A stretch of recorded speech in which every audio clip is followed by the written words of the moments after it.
कि विधाता ने रचना के संचालन के लिए यानी इस संसार को चलाने के लिए कर्म और फल के नियम बनाए हैं और हमको उन नियमों को मानना है।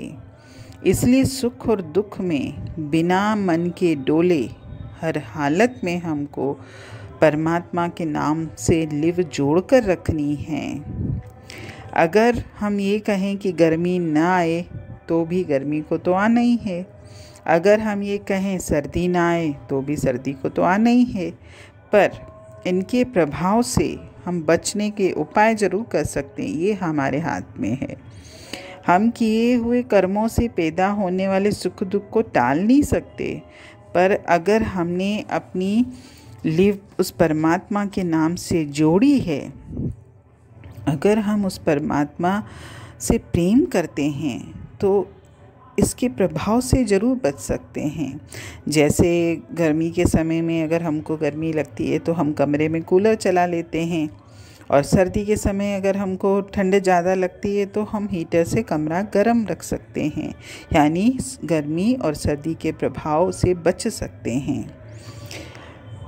जब तक हम देह में बैठे हुए हैं तो हमें किए हुए हमारे जो भी पुण्य पाप हैं उनके कारण हमारे जीवन में सुख दुख तो आएंगे। अगर हम दुखों से घबरा जाएं और नाम को जपना छोड़ दें या सुखों में मस्त होकर, जो कि संसार में दिखता भी है कि जिसके जीवन में सुख ज़्यादा हैं वो तो परमात्मा को भुला के ही बैठा हुआ है। यानी दुख में भी हमको परमात्मा याद नहीं है क्योंकि हम दुखों में ही पड़े हुए हैं, और सुख हैं अगर हमारे जीवन में तो सुखों में भी हम मस्ती में डूबे हुए हैं, भोगों में डूबे हुए हैं और परमात्मा को याद नहीं करें तो हम फिर नाम कब जपेंगे, कब हम उस परमात्मा को याद करेंगे।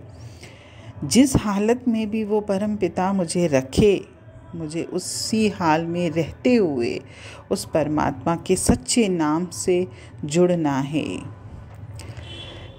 परमात्मा का भक्त वह है जिसे सुख और दुख का ज्ञान नहीं है, जो दोनों को ही दाता की दात समझता है और समान रहता है।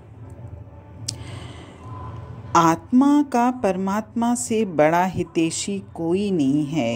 ये अटल विश्वास हमारे अंतर में उत्पन्न होता है जब हम उस परमपिता परमेश्वर से जुड़ते हैं। परमात्मा का भक्त जानता है कि दुख मेरे जीवन में अगर आया भी है तो मेरे किए हुए कर्मों का फल है, चाहे वो मैंने पिछले जन्मों में किए हों। और आत्मा जो है कर्मों की धूल से ढकी हुई है। कर्मों की धूल उतरने से ही आत्मा का प्रकाश बढ़ता है।